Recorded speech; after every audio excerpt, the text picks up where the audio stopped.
All right. Hello, everyone. Welcome to the second day of the CONFERS Global Satellite Servicing Forum. I'm Brian Whedon, Executive Director of CONFERS, and we're excited to have everyone here for the conclusion of this year's event.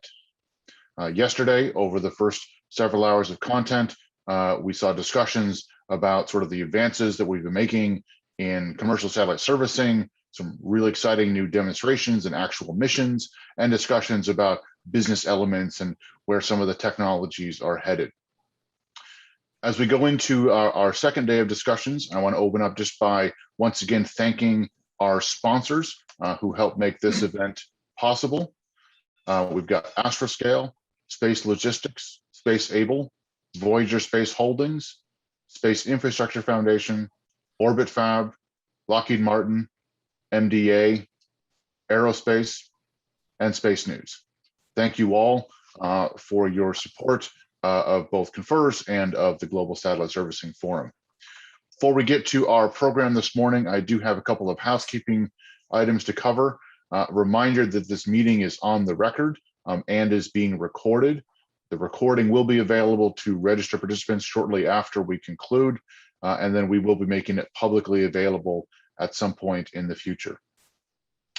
We also like to continue to make this event as interactive as possible. So please, so those questions that have, those sessions that have a question and answer element, please submit your questions using the Q&A function on your toolbar at the bottom of the Zoom window. We ask that you save the chat for any general discussion, but specifically for helping resolve any technical issues. We will not be monitoring the chat for Q&A. Also note that we do have a few elements of the program that are pre-recorded. We've done our best to try and match audio levels of all the content, but also keep in mind you can adjust your own audio volume levels should you need to.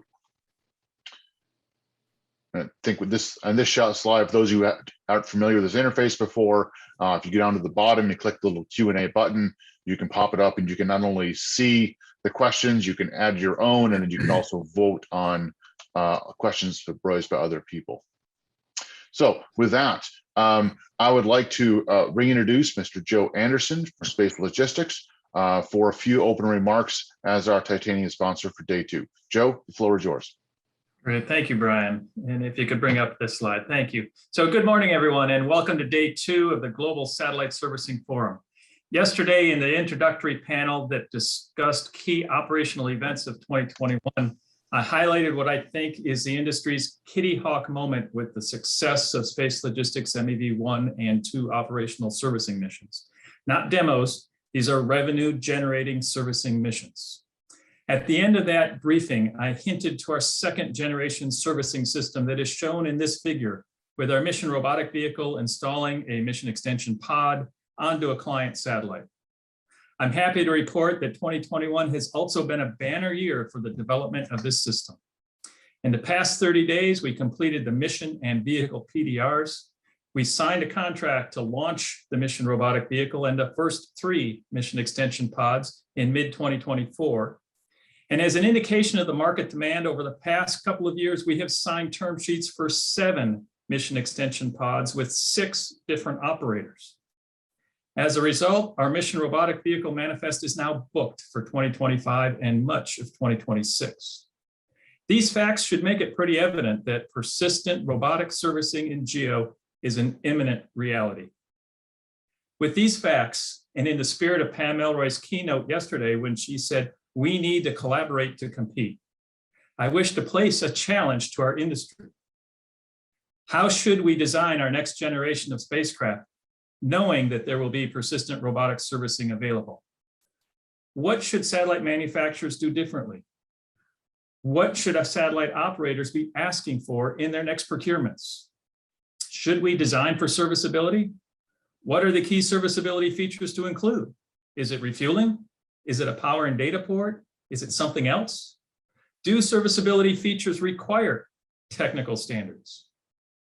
These are the type of challenges that the CONFERS Technical Working Group are trying to collaboratively tackle, working through all of our international members. If you would like your voice heard in these discussions, I highly encourage you to join CONFERS and join our discussions to pioneer the future of space. Thank you for being with us today. It looks like we have another outstanding agenda. I know that I am looking forward to another day of learning, collaborating, and growing this market together. And here next is John Goff, the Vice President of On-Orbit Servicing for Voyager Space Holdings, to introduce our keynote speaker. Thank you, Joe.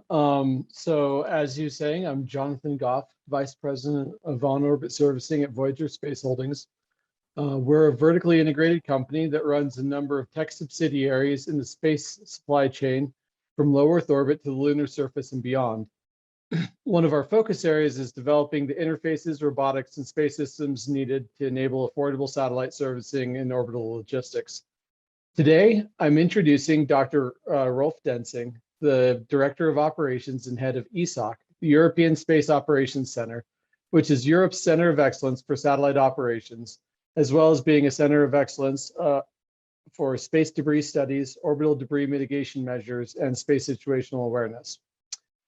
Prior to starting as the Director of Operations and Head of ESOC in 2016, Dr. Densing spent 23 years in various technical and leadership roles in the German Space Agency, including serving as a project manager for several space science missions, serving as the US representative in DLR's Washington, D.C. office, serving as the head of the executive office at DLR's headquarters in Cologne, and finally serving as the Director of Space Programs, where Dr. Densing was responsible for Germany's involvement in ESA's research, technology, and infrastructure programs.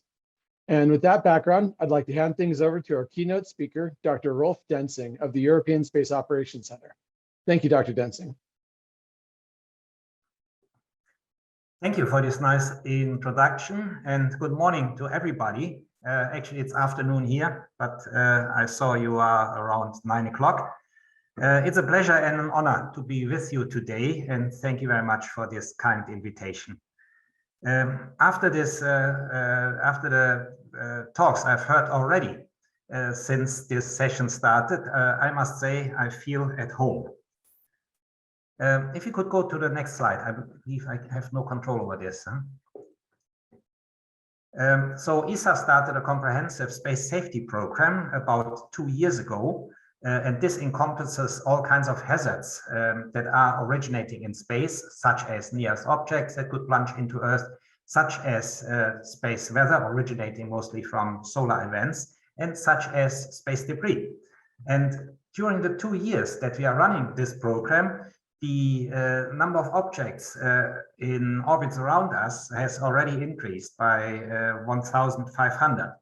So our people, we are running a space debris office since decades, I must say, even though we have no own intelligence on space debris, but we are doing it, we keep all kinds of statistics, and we do all kinds of research and modeling. So, if we add it all up for this happening around us, if you click twice more, sorry, I should not have put this animated. Yeah, you see where the steep increases come from in the amount of objects around Earth. This is pretty much self-explanatory, I believe, what you see. It's a number of objects versus time and origin. And so we had two events where there were steep increases. And if you click once more, if we add it all up, click, click, click, once more, and yes. And if we add it all up, I guess we know, actually not we, our US friends know 28,000 objects that they are tracking that are the size of 10 centimeter or so, at least as far as we can guess. They add up to 8,500 tons and have a size of 88,000 square meter. That may not mean much to our American friends. This is about the size of 12 football fields. So bad enough. So we are very conscious that space is infinite. And so I have children, and I'm determined to leave some space behind for our next generation. Let's go on to the next slide. Click once again. Sorry, next time I do this, I put out the animations. So here we are looking at one of our Sentinel satellites. Sentinel, or better known as Copernicus, is the program, and the Sentinels are the individual missions. We in the European Space Operations Center are flying 5 out of 8 of this constellation, and there are plenty of more to come. And here we have before and after pictures. This is one of the few satellites that we are operating that has a selfie camera on board. And one day, our operators realized a loss of power and a torque on the spacecraft. And sure enough, and looking at it, the solar panel got hit by a piece of space debris. Our people analyzed things back and came to the conclusion that the space debris that was impacting had a size of about 6 millimeter. However, it crafted a crater of about 4 centimeter, and yet again, it set free 8 more pieces of space debris. So this is how this avalanche effect goes. By the way, the satellite is flying perfectly fine. It's doing everything it should do. It's generating 10% less power, and we are perfectly at peace with this. If you go to the next slide, this shows you very pictorial what we are up to. We are getting in our European Space Operations Center. Maybe I should explain a bit what we are doing here. We are not organized like many other space agencies. We have centralized to the European Space Operations Center the operations tasks. So we are flying all kinds of missions, maybe Earth observations, maybe space science or whatever. And we are doing this for the European Space Agency. Actually, we are part of the European Space Agency, but we are also doing it for third parties. For example, the Copernicus missions that are part of a joint ESA-EU constellation. And we get in about a couple hundred collision warnings every day, mostly from our US friends, because, as I say, we have not much of an own catalog. I believe our friends are very much interested to make sure that we don't collide somewhere. And so we get a collision warning. And here we got one that was about 4 weeks ago, I believe, between another part of our Sentinel constellation, Sentinel-1B, and the fragment of a Chinese rocket stage. And the probability was 1 to 50. So if I had a chance of winning a lottery in 1 to 50, I would certainly play lottery. Now, the conclusion I would like to draw is, as it gets more crowded in space and collision warnings get more frequent, we need to find smarter ways of coping with this. We cannot keep doing this manually. This requires communication. I mean, not with a fragment, but if 2 active satellites, steerable satellites, are concerned, it starts with negotiating, and so there's a lot of stuff that you can automate.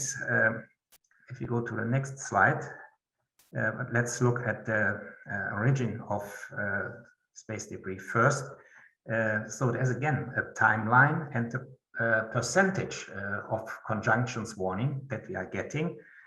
So in the old days, it was very much payload related, dominated by payloads. Then, of course, in the old days, we had rocket stages that were frequently left behind in orbit, and I believe Ariane 5 still does it. Ariane 6 will not, has a much better sustainability rating, and nowadays satellites in orbits around us are taking over. If we go one further, go on, just go on to the next slide. Click. Thank you. And this shows the evolution of number of objects in space, actually bigger objects, satellites, and well, I guess you can read this. This is timeline again, and I guess the yellowish bar on the right shows the dominance that we have, which is due to the arrival of mega constellations. So I think it's perfectly fine to have such great ideas and to have to operate mega constellation. Space is there for everybody, but it's also a bit of a concern that it's raising, and this challenges us to come up with more clever ways of doing collision avoidance and of observing our orbital environment. Actually, what we have done is we have started a machine learning challenge by uploading our historic collision avoidance data to the internet, and have invited the expert community to come up with algorithms on how to best do collision avoidance and analyze the situation. And we have received great input, and we are working with some of these experts, and we are very much involved in this and very much determined that we would like to stay out of harm's way, and that we would like to do so as automated as possible. Let's go to the next slide. Of course, the best way to deal with space debris is to avoid space debris. I mean, not to cause space debris. I will come to this for the time being. I guess we have the code of conduct on the mitigation of space debris, and this ADAC rule. I guess the community, all of you knows what I'm talking about. It is saying that 25 years after end of operation, orbits should be cleared, and may it be, if you look to the right side, by pushing an inactive satellite to graveyard orbit, or if you look to the left side, may it be by making an object re-enter into atmosphere and disintegrate. So also passivation is important. So the switch off procedure, freeing up the frequency spectrum, purging tanks, and all of this kind of stuff to avoid explosions, which will also add to space debris. So far the code of conduct, but if we go on to the next, this for one reason, if you go to the next slide, this for one reason or another does not always happen. So this is again a timeline, and in the vertical axis you see the adherence to this code of conduct. I must say this entered into force in the early 2000s, and the green ones are the successful attempts of freeing up orbits after 25 years. I must say this is since this code of conduct is not in effect for so long, no wonder that in the early years we do not see much of an effect. But at some point we would hope that we would successfully clear orbits with a 90% success rate, and we have ways to go to do this. And this is why we are proposing, if you go to the next slide, and actually developing in ESA technologies to avoid space debris. Actually we would like to introduce this into our own program, and with the idea of being space debris neutral by the early 2030s. So the idea is for the smaller and LEO satellites to have a track augmentation device that we would deploy after end of operation, and with the idea that the track would make the satellite inoperable, or satellite that has finished its operation, make it enter into Earth's atmosphere sooner than the 25 years. And for bigger objects, we would have a redundant and fail-safe deorbit engine that we are developing, so that we could have a targeted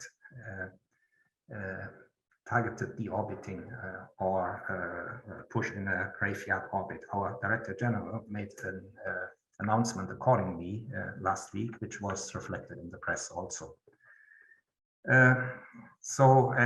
We would like to go even further in ESA. If you go to the next slide and look at circular economy in space and to make our activities in space more sustainable.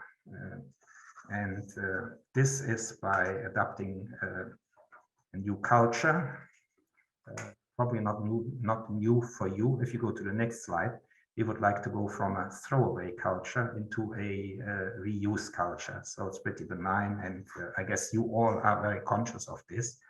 And if you go to the next slide, and this is then looking into in-orbit servicing.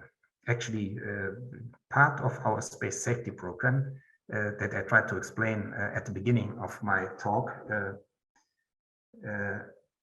is what we call the ATRIOS program. And ATRIOS stands for Active Debris Removal and In-Orbit Servicing. And we are preparing, in terms of in-orbit servicing, a proposal to our ministerial conference. Those are conferences that happen about every 3 years. And this is where the space ministers of our 22 member states come together and subscribe to our program proposals. So they put all their money in one pot and ask us to implement certain proposals.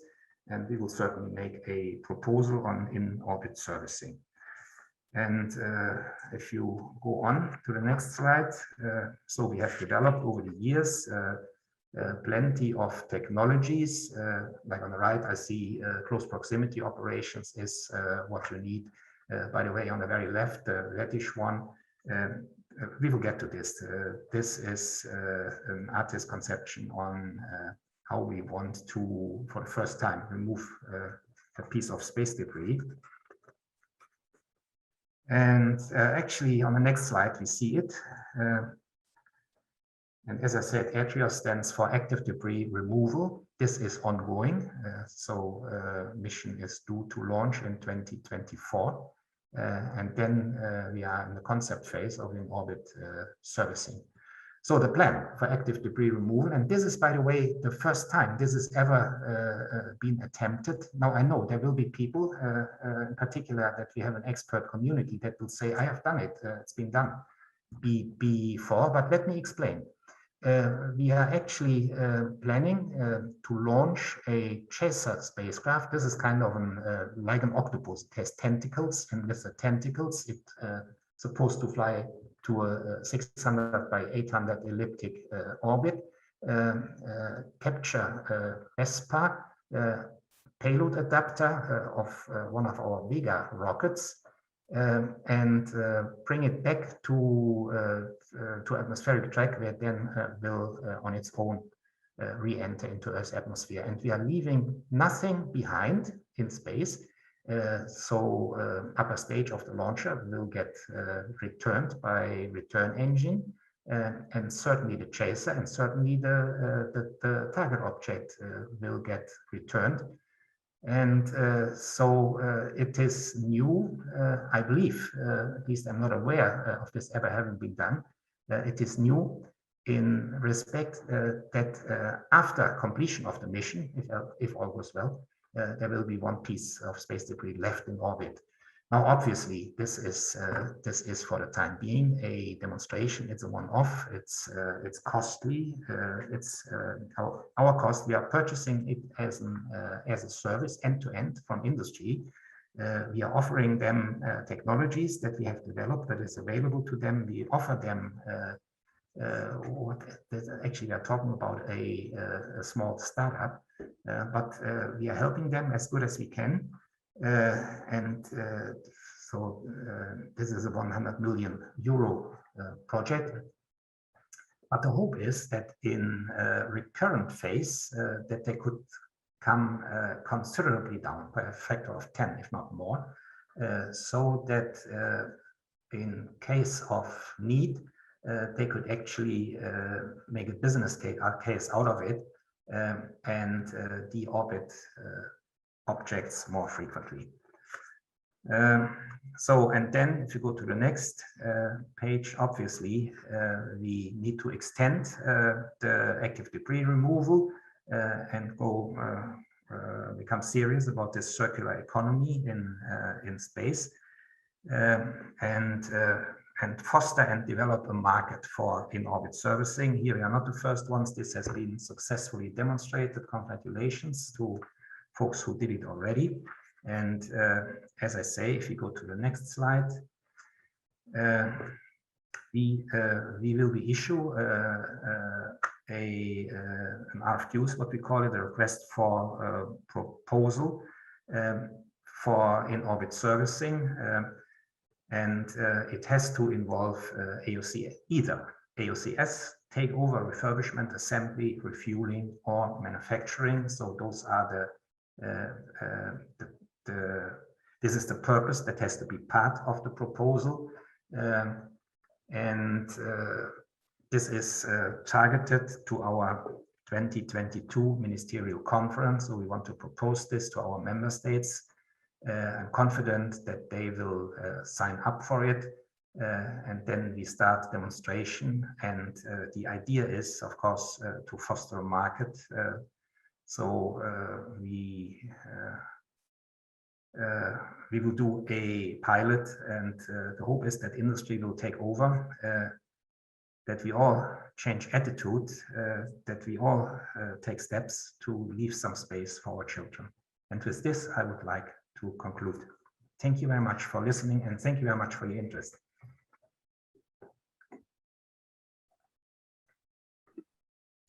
Okay, hi Rolf, this is Harley. Hey Harley, long time How no are see. you? Good seeing you again. Good to see you again as well. I saw your name. Seeing you brings back memories when, some decades ago when we were trying to change NASA's and ESA's future. Yes. Any case, terrific presentation. There are a lot of questions. So beginning, and I'm going to try to summarize a bunch of them. Some of them are very similar. You finished with a discussion of possibilities for mandatory satellite demise. Let's see, how is that going in the US or internationally? And maybe this is a guess. What do you think the chances are of implementing it? Well, there is building for demise, I guess, is helpful already. So we don't want pieces of space debris falling on the ground. So I'm not aware of any human casualty.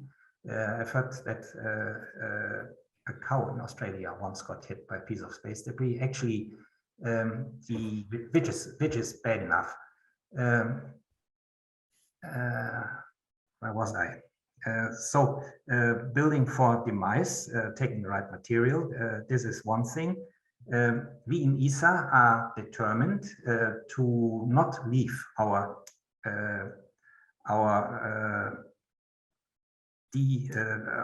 satellites that went out of operation in orbit for 25 years.